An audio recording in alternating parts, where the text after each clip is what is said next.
Good morning बच्चों। आज physics class में आप सभी का स्वागत है। ठीक है बेटा, आज हम लोग पढ़ने वाले व्हीट स्टोन सेतु का सिद्धांत, principle of wheat stone bridge, principle of wheat stone bridge. ठीक है बेटा, तो सबसे पहले चीज याद होना चाहिए कि क्या कि इस सिद्धांत का उपयोग हम करते क्यों बेटा। तो किसी भी चालक का, है ना, किसी भी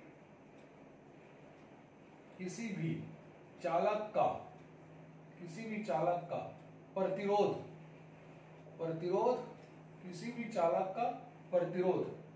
ज्ञात करने के लिए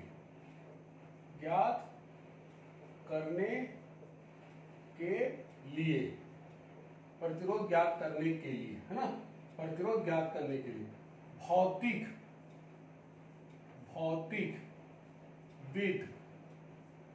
HC व्हीटस्टोन ने एक सिद्धांत प्रतिपादित, है ना बेटा, एक सिद्धांत प्रतिपादन किया, एक सिद्धांत प्रतिपादन किया जिसे व्हीटस्टोन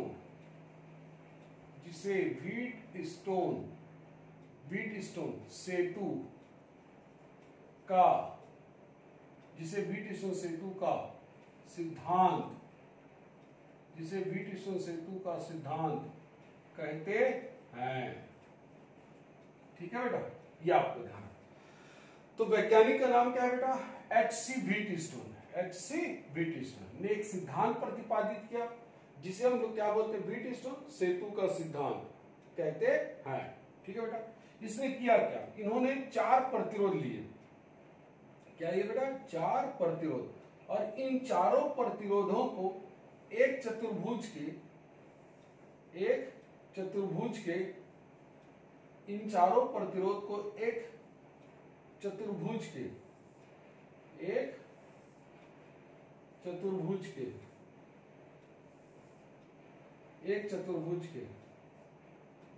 है ना, एक चतुर्भुज की चारों भुजा पर रखा।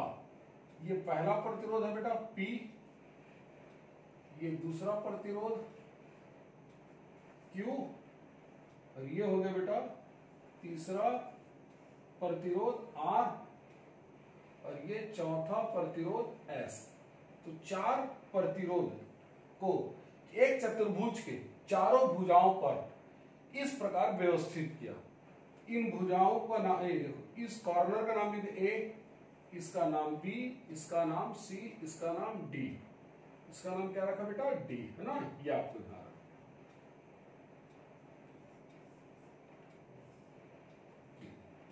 इसका नाम रखा D, है ना, ये आपको। इन दोनों भुजाओं A और C के बीच एक सेल जोड़ा बेटा। ये सेल का कौन सा सिरा? धन, और ये सेल का कौन सा सिरा बेटा? ऋण, या है ना। इसके साथ इन्होंने एक कुंजी लगाया जिसे हम लोग सेल कुंजी भी कह देते हैं बेटा, है ना, केवल, और इसे हमने बिंदु C से जोड़ दिया। किससे जोड़ दिया बेटा? बिंदु C से। या B और D के बीच एक धारामापी लगाया। ये धारामापी है ना बेटा, क्या है? धारामापी। और इसके साथ एक कुंजी लगाया उसने। उस कुंजी का नाम क्या रखा? K2।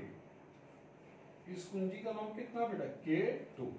ये आपको ध्यान रखना, क्या रखा? K2, है ना। ठीक है बेटा, ये अब थोड़ा सा अपन समझते बेटा। पहला वर्ड क्या? ये धारामापी होता क्या है ना बेटा? धारामापी होता क्या है? तो वास्तव में बेटा धारामापी का काम धारा को नापने का है। ठीक है ना बेटा, क्या है? थोड़ा समझते हैं धारामापी होता क्या है। धारामापी का काम होता है धारा को नापना। इसकी सहायता से हम धारा का क्या कर सकते हैं? मापन कर सकते हैं बेटा, या आपको ध्यान। ठीक, दूसरा धारामापी जो होता है बेटा अत्यंत सुग्राही होता है। धारामापी क्या होता है? अत्यंत सुग्राही, है ना बेटा, बहुत ही ज्यादा सुग्राही होता है।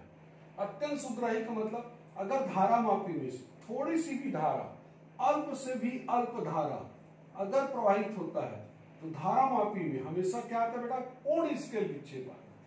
क्या आएगा बेटा, पूर्ण स्केल विक्षेप आता है, पूर्ण स्केल विक्षेप आता है, यह आपको ध्यान रखना।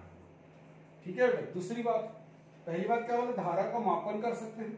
धारा मापी अत्यंत सुग्राही होता है, इसका तात्पर्य है कि अल्प धारा बहाने पर भी पूर्ण स्केल विक्षेप देता है, पूर्ण स्केल विक्षेप देता है। ठीक है बेटा। तीसरी बात याद रखना, धारा मापी में जो विक्षेप आता है बेटा वो दोनों तरीके से आते हैं, दोनों दिशाओं में आता है। अर्थात धारा मापी का जो संकेतक होता है वो सेंटर में 0 रहता है, ऐसा ये दोनों साइड विक्षेपित कर सकता है, बाएं साइड भी और दाएं साइड, ये आपको ध्यान रखना। ठीक है, जो आगे के आर्टिकल में काम आएगा जब हम मीटर ब्रिज पढ़ेंगे बेटा और विभव मापी, तो ये आपको पता होना चाहिए कि धारा मापी में जो विक्षेप आता है वो दोनों साइड आता है, ये आपको ध्यान रखना। क्लियर। इससे हमको पता चलता है कि परिपथ में जो धारा की दिशा किधर बह रही है ना बेटा। तो अगर मान लो परिपथ में धारा की दिशा अगर आपने कोई भी एक डायरेक्शन में रखेंगे तो विक्षेप मान लो बाईं ओर आ रहा है और धारा की दिशा को हम जैसी बदलेंगे तो विक्षेप क्या आएगा बेटा, दाईं ओर आएगा। ठीक है। ज्यादा करके हम धारा मापी का मापन, धारा मापी का उपयोग धारा को नापने के लिए नहीं करते बेटा। क्या नहीं करते, धारा को नापने के लिए नहीं करते। ठीक है, ये आपको ध्यान रखना, नापने के लिए नहीं करते। वास्तव में हम क्या उपयोग करते हैं, धारा की दिशा को पता करने के लिए, क्योंकि और जब भी नापने की कोशिश करते हैं तो हमेशा अल्प धारा को नापने के लिए यूज करते हैं। क्या करते हैं बेटा, अल्प धारा।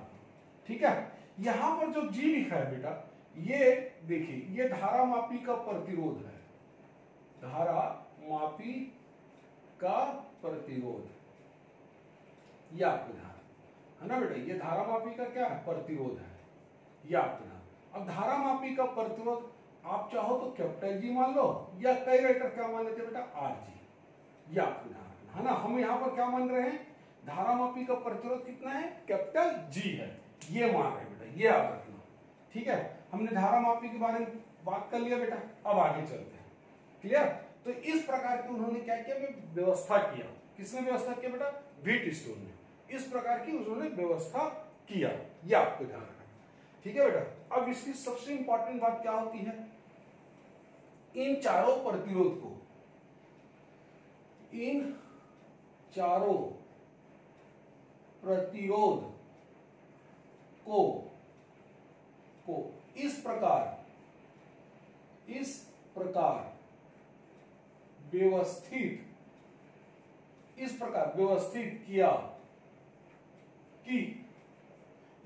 व्यवस्थित किया कि धारा मापी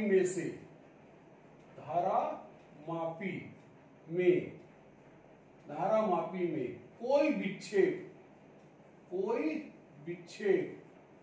ना हो,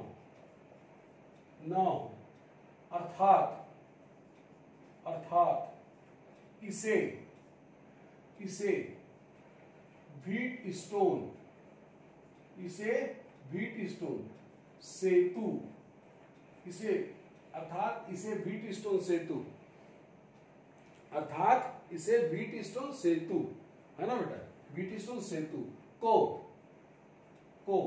संतुलन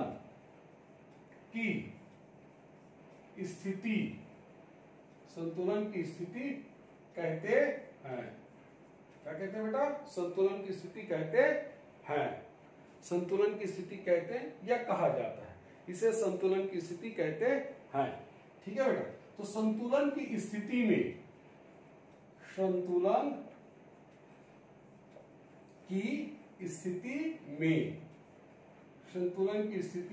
है ना बेटा, संतुलन की स्थिति में किन्हीं भी दो भुजाओं का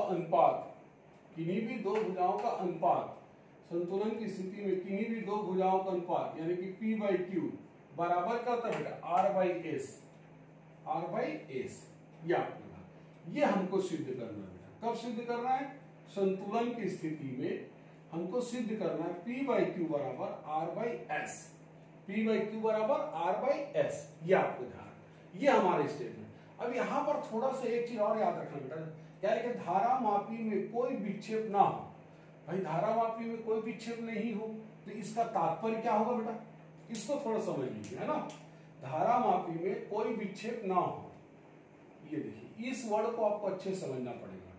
तो धारामापी में कोई विक्षेप ना हो, इसका तात्पर्य यह है कि धारामापी में से कोई धारा नहीं बहनी चाहिए, अर्थात है ना बेटा, कोई धारा नहीं बहनी चाहिए, कोई धारा नहीं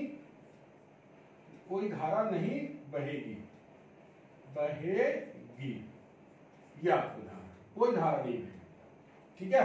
धारामापी में कोई विक्षेप नहीं आ रहा है, इसका मतलब वहां कोई धारा नहीं बहेगी। इसका मतलब क्या लिखेंगे बेटा, इसका मतलब ये भी कह सकते हैं अर्थात कि बिंदु बी और डी के बीच क्या होगा, विभवांतर। बिंदु बी व डी के बीच, बिंदु बी व डी के बीच विभवांतर है ना बेटा, विभवांतर यानी कि VB माइनस VD बराबर क्या होगा, 0। इन दोनों बिंदुओं के बीच विभवांतर क्या हो, 0। इसका एक और मतलब निकाल सकते हैं बेटा, अर्थात कि बिंदु B का विभव बिंदु D के विभव के बराबर है, यह आपको ध्यान रखना। तभी तो धारामापी में से कोई धारा नहीं बहेगी बेटा, कोई धारा नहीं बहेगी तो कोई विक्षेप भी नहीं आएगा। और हमेशा आपको पता है बेटा, धारा हमेशा कहां बहता है, अधिक विभव से कम विभव, तो विभवांतर 0 होगा, अर्थात इन दोनों बिंदुओं का विभव क्या होगा, बराबर होगा, तभी कोई धारामापी में से कोई धारा नहीं बहेगी। इस स्थिति को व्हीटस्टोन सेतु को संतुलन की स्थिति में कहते हैं। और संतुलन की स्थिति में हमको क्या प्रूव करना है बेटा, P/Q बराबर R/S, P/Q बराबर R/S, यानी हम संतुलन की स्थिति में ही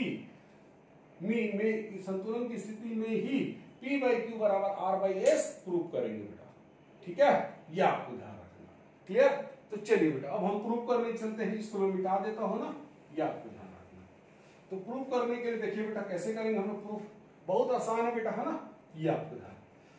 सबसे पहले हम लोग बिंदु, ये देखिए ना, सबसे पहले अपन क्या करेंगे, इस कुंजी केवल को क्या कर देते हैं, बंद कर देते हैं बेटा, जिसके कारण यहाँ सेल से क्या बहेगी, धारा बहेगी परिपथ में, ये देखिए है ना।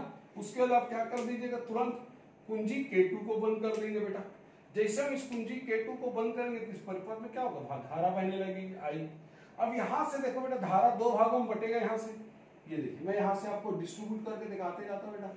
अब I में से मान लो मैं यहाँ धारा कितना दिया बेटा, I1, और यहाँ कितना दिया बेटा, धारा I2, यहाँ कितना दिया बेटा I1, और यहाँ कितना दिया I2, तो क्या होगा, I कितने भागों में बटा, I1 प्लस I2, ठीक है। ये देखिए बेटा I1 प्लस I2।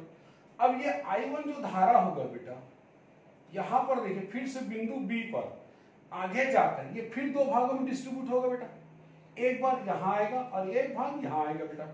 सपोज करते हैं कि I1 में से यहां कितना धारा आ रहा है बेटा, IG, यहां कितना आ रहा है बेटा, IG, ये देखिए, ठीक है, यहां धारा IG आ रहा है, और यहां कितना आ रहा है धारा, सपोज कर लेते हैं I2, यहां कितना आ रहा है बेटा, I2, कितना आ रहा है बेटा, I2।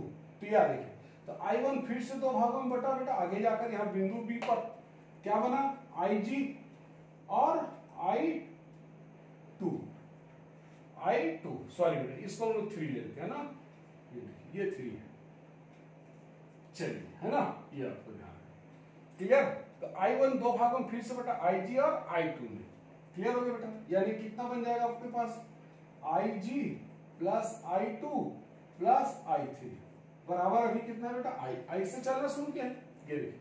अब IG यहां से आएगा धारा, यहां से कितना आएगा बेटा, I3। अब ये आगे जाकर क्या होगा बेटा, ये दोनों धारा मिलकर IG और I3, ये दोनों मिलकर यहां धारा जो प्रोवाइड करेंगे, याद रखिएगा ना, ये I3 इस दिशा में धारा नहीं जाएगा बेटा, अगर इस दिशा में धारा चला गया तो क्या बन जाएगा बेटा, शॉर्ट सर्किट हो जाएगा। इसलिए ये दोनों मिलकर क्या बनाएंगे बेटा, I4, क्या बनाएंगे बेटा, I4। कौन कौन मिलकर बना है, I3 और IG मिलकर क्या बना है बेटा, I4, I4 और ये I2 हो जाएगा बेटा, ये देखो I4, है ना, ये I4 यहां से आ रहा है, I2 इधर से आ रहा है, ये दोनों मिलकर क्या बनाएंगे बेटा, I। तो जितनी सेल से हमने धारा लिया है, जितनी सेल से हमने धारा लिया, I लिया था, और यही किसके बराबर होंगे बेटा, I के बराबर, किसके बराबर होंगे बेटा, I के बराबर। तो हमने सेल के प्लस सिरे से जितनी धारा लेते हैं सेल के माइनस सिरे में भी उतनी धारा वापस आनी चाहिए। यानी पूरे विद्युत परिपथ के दौरान, पूरे विद्युत परिपथ के दौरान, है ना बेटा, हमेशा याद रखें ऊर्जा क्या रहती है, संरक्षित रहती है। ऊर्जा क्या रहती है, विद्युत ऊर्जा संरक्षित रहती है, यह आपको ध्यान रखना बेटा। विद्युत ऊर्जा क्या रहती है, संरक्षित रहती है। ठीक है बेटा, यह आपको ध्यान रखना। क्लियर? तो ये इस तरीके से हमने पूरा डिस्ट्रीब्यूट करके आपको दिखा दिया बेटा। चलिए तो उसके आगे चलते बेटा, है ना। अब हम क्या करेंगे, इसके बाद हम करते हैं बेटा, सबसे पहले हम बिंदु बी पर, सबसे पहले बिंदु बी पर, बिंदु बी पर, है ना बेटा, क्या लगाएंगे, किरचॉफ्स, क्या लगाएंगे बेटा, किरचॉफ्स का प्रथम नियम। बिंदु बी पर क्या लगाते हैं बेटा, किरचॉफ का प्रथम नियम, प्रथम नियम से। तो किरचॉफ का प्रथम नियम क्या है बेटा, किसी भी विद्युत परिपथ के किसी भी संधि में मिलने वाली समस्त धाराओं का बीजगणितीय योग शून्य होता है बेटा। ठीक है, ये आपको ध्यान, बीजगणितीय योग क्या होता है, शून्य होता है। अब बिंदु बी पर देखिए बेटा, I1 धारा आ रही है, तो आने वाली धारा को क्या लिखते हैं बेटा, प्लस, आने वाली धारा क्या लिखते हैं बेटा, प्लस। जाने वाली धारा कौन है बेटा, IG, जाने वाली धारा कौन है बेटा, I2, इक्वल टू क्या लिखेंगे बेटा, 0, क्योंकि समस्त धाराओं का बीजगणितीय योग क्या होता है बेटा, शून्य होता है। आने वाली धारा को प्लस लिखते हैं और उस बिंदु को छोड़कर जाने वाली धारा क्या लिखेंगे बेटा, माइनस, उस बिंदु को छोड़कर जाने धारा को माइनस। ठीक है बेटा। अब देखिए संतुलन की स्थिति में, संतुलन की स्थिति में क्या होता है बेटा, संतुलन की स्थिति में, संतुलन की स्थिति में, है ना बेटा, संतुलन की स्थिति में धारा मापी, धारा मापी, है ना बेटा, संतुलन की स्थिति में धारा मापी में से, धारा मापी में से कोई धारा, कोई विद्युत धारा, कोई विद्युत धारा प्रवाहित नहीं होती है, कोई विद्युत धारा प्रवाहित नहीं होती है, नहीं होती है ना बेटा। तो कोई विद्युत धारा प्रवाहित नहीं होती है। ठीक है, अर्थात इसका मतलब क्या हो बेटा, IG बराबर 0, IG बराबर 0। अब इसका मान आप यहां रख दीजिए बेटा। ठीक है, तो क्या आ जाएगा देखो, अतः I1 0 माइनस I2 बराबर 0। जैसे हम इसके मान को यहां रखेंगे बेटा, ये आ जाएगा। तो I1 बराबर क्या आ जाएगा, I2। ये हमारा समीकरण नंबर 1। बिल्कुल यही काम आपको कहां करना बेटा, बिंदु डी पर। ये देखिए बिंदु डी पर, बिंदु डी पर क्या लगाएंगे बेटा, बोलो, किरचॉफ के प्रथम नियम से। ठीक है ना बेटा, किरचॉफ के प्रथम नियम से क्या लिखेंगे, देखो बिंदु डी पर आने वाली धारा कौन है बेटा, बिंदु डी पर I3, जाने वाली धारा कौन है बेटा, और कोई आ रहा है क्या, आ रहा है IG, और कोई जा रहा है बेटा I4, ये आपको ध्यान रखना, इक्वल टू 0। ठीक है बेटा, फिर यही कहानी लिखेंगे, क्या लिखेंगे बेटा, यहाँ पर इसके नीचे हम जस्ट संतुलन की स्थिति में धारा मापी में से कोई विद्युत धारा प्रवाहित नहीं होती है, अर्थात IG बराबर क्या होगा, 0। ये पूरा सेंटेंस में यहाँ कॉपी कर देंगे बेटा, क्या कर देंगे बेटा, कॉपी, ये पूरा सेंटेंस में कॉपी कर देंगे। और फिर IG बराबर क्या होगा, 0। तो इसको यहाँ 0 रखेंगे, कितना आएगा देखो बेटा, I3 minus I4 equal to 0। भाई ऐसा लिखेंगे ना बेटा, कंफ्यूज क्यों हो जाते हैं, IG बराबर 0 तो I4 बराबर 0 ऐसा।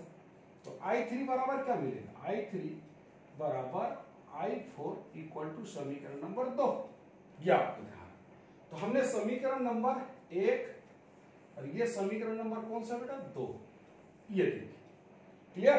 तो हमने बिंदु बी पर और बिंदु डी पर क्या लगाया बेटा, किरचॉफ का प्रथम नियम। अब हमारे पास देखो बेटा, इस विद्युत परिपथ में 2 बंद परिपथ है, एक बंद परिपथ है बेटा, ये भी एक बंद परिपथ है। क्लियर? 2 बंद परिपथ है बेटा हमारे, है ना। अब इन दोनों बंद परिपथ को हमको ओपन करना है बेटा, क्या करना है, ओपन करना। ठीक है, ये आपको ध्यान। अब इसको ओपन करने की हम कोई भी एक डायरेक्शन में चलेंगे बेटा। मान लो मैं इस वाले बंद परिपथ ए बी डी ए को ओपन करना चाहता हूं, है ना बेटा, और इसका डायरेक्शन में अगर क्लॉकवाइज ले रहा हूं बेटा, क्या ले रहा हूं, क्लॉकवाइज, क्या ले रहा हूं बेटा, क्लॉकवाइज, है ना। तो मेरे को इस वाले बंद परिपथ को भी क्लॉकवाइज से ओपन करना पड़ेगा बेटा, ये आपको ध्यान है, ठीक है। तो इसको भी हमको क्लॉकवाइज से ओपन करना पड़ेगा बेटा, क्लियर, ठीक है बेटा, ये आपको ध्यान है। अब यहां पर थोड़ा ध्यान रखना बेटा, है ना, स्पेस थोड़ा छोटा है, ये आपको ध्यान रखना, ठीक। चलिए हम क्या लगा रहे हैं बेटा, यहाँ पर किरचॉफ का द्वितीय नियम, ये देखिए। तो हमारा बंद परिपथ कौन है बेटा, देखिए ये हमारा बंद परिपथ हो गया। कौन सा नंबर है बेटा, पहला, क्या नाम है, ए बी डी ए में, है ना, ए बी डी ए में, ठीक है बेटा, ए डी बी में, क्लियर, ये आपको ध्यान रखना बेटा, क्लियर है ना बेटा, ये आपको ध्यान रखना, ठीक है बेटा, गुड। तो ये देखिए इस बंद परिपथ में ना, इस बंद परिपथ में क्या लगाएंगे बेटा, किरचॉफ्स के द्वितीय नियम से, किरचॉफ के द्वितीय नियम से, ये किरचॉफ के द्वितीय नियम से, ठीक है ना बेटा, ये आपको ध्यान, ये ऐसे लिख देता हूं ताकि आपको कंफ्यूजन ना रहे बेटा, है ना, ये आपको। तो किरचॉफ के द्वितीय नियम से, अब किरचॉफ का द्वितीय नियम क्या होता है बेटा, तो किरचॉफ का द्वितीय नियम हमेशा किसके लिए अप्लाई करते हैं बेटा, बंद परिपथ के लिए, किसके लिए अप्लाई करते हैं बेटा, बंद परिपथ। तो किसी भी बंद परिपथ, है ना बेटा, किसी भी बंद परिपथ या किसी भी बंद जाल, है ना बेटा, या पास में, है ना, उपस्थित समस्त विद्युत वाहक बलों का बीजगणितीय योग उस परिपथ में बहने वाली धारा और उसके संगत प्रतिरोधों के गुणनफल के योग के बराबर होता है, ठीक है बेटा, ये आपको ध्यान है। तो देखिए बेटा हमारे पास बिंदु ए से बी के जब चलेंगे, कहां चल रहे बेटा, ए से बी, तो ए से बी की ओर जब जाते हैं बेटा, तो ये हम किधर जा रहे हैं, धारा की दिशा में। तो धारा की दिशा में जाएंगे तो यहाँ पर विभवांतर क्या आएगा बेटा, प्लस, तो क्या लिखेंगे, I1P। आगे चले बेटा, यहाँ ये देखिए, अब हम इधर जा रहे हैं धारा मापी में। अब यहाँ कंफ्यूज नहीं होना बेटा, धारा मापी का प्रतिरोध या तो आप कैपिटल जी मानिए या तो आर जी मानिए, जो आपकी इच्छा बेटा, है ना, ये आपको, इसलिए मैं दोनों चीज लिख दिया बेटा, ठीक है।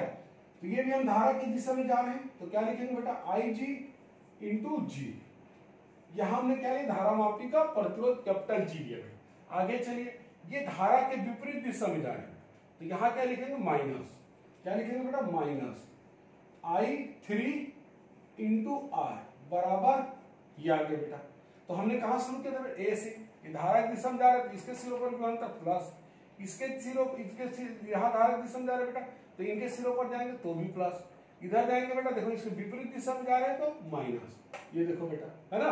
अब ए से बी, बी से डी, डी से ए के बीच में कोई भी प्रकार का सेल नहीं है बेटा, कोई भी प्रकार का सेल नहीं है, इसलिए क्या लिखेंगे बेटा, यहां पर क्या आएगा, जीरो, ये आपको ध्यान है, ठीक है बेटा। फिर वही कहानी लिखेंगे बेटा, संतुलन की स्थिति में, संतुलन की स्थिति में क्या होता है बेटा, संतुलन की स्थिति में धारा मापी में से कोई भी धारा प्रवाहित नहीं होती, अर्थात IG बराबर क्या हो जाएगा बेटा, जीरो, IG बराबर जीरो।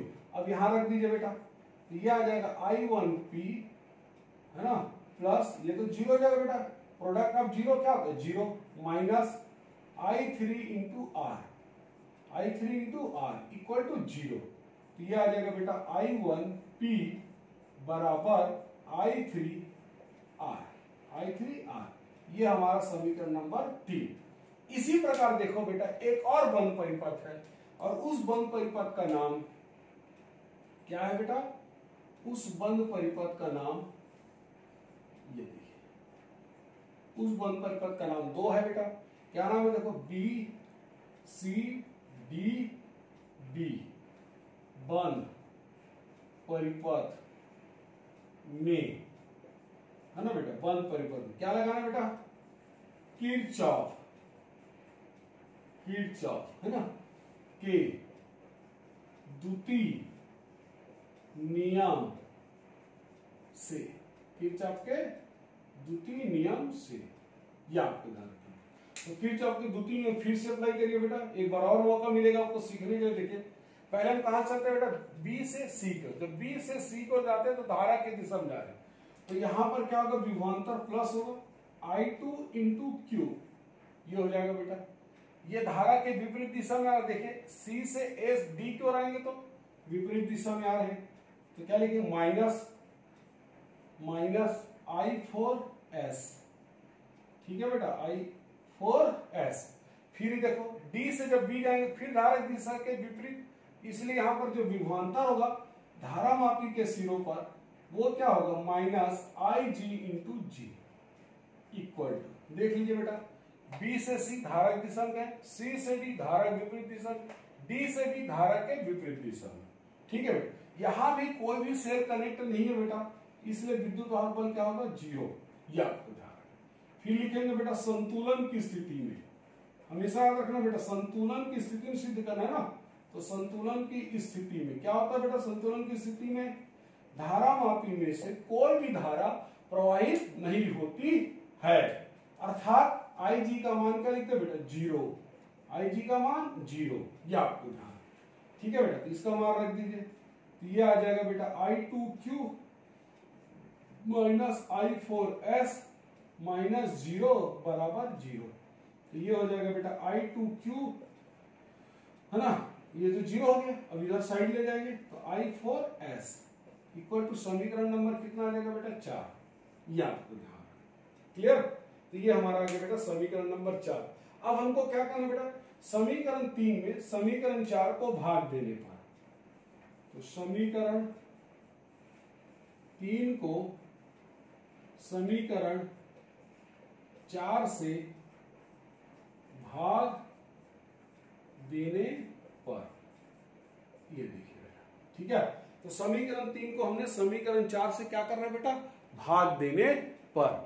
जैसे हम इसको भाग देंगे बेटा, है ना, तो अब तो हमारे पास स्पेस नहीं है बेटा, इसलिए हम क्या करते हैं, इसको यहां से मिटा देते बेटा, ये वाली पोर्शन, है ना, इसको हम क्या कर देते हैं बेटा, मिटा देते हैं।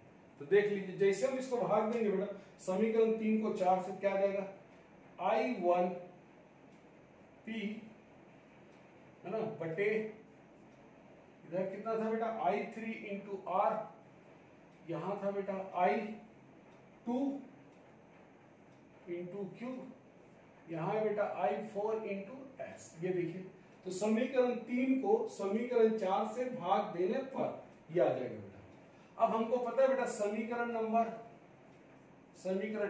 व 2 से क्या पता है बेटा आपको, समीकरण 1 व 2 से कि I1 बराबर होता है I2 के, है ना बेटा, वो I3 बराबर होता है I4 के, क्लियर बेटा।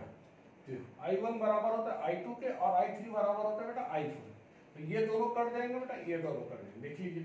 तो क्या आ जाएगा हमारे पास, अतः P बटे Q बराबर आ जाएगा बेटा R बटे S।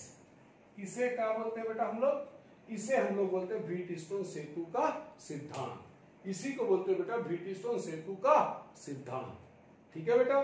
ओके बेटा, थैंक यू।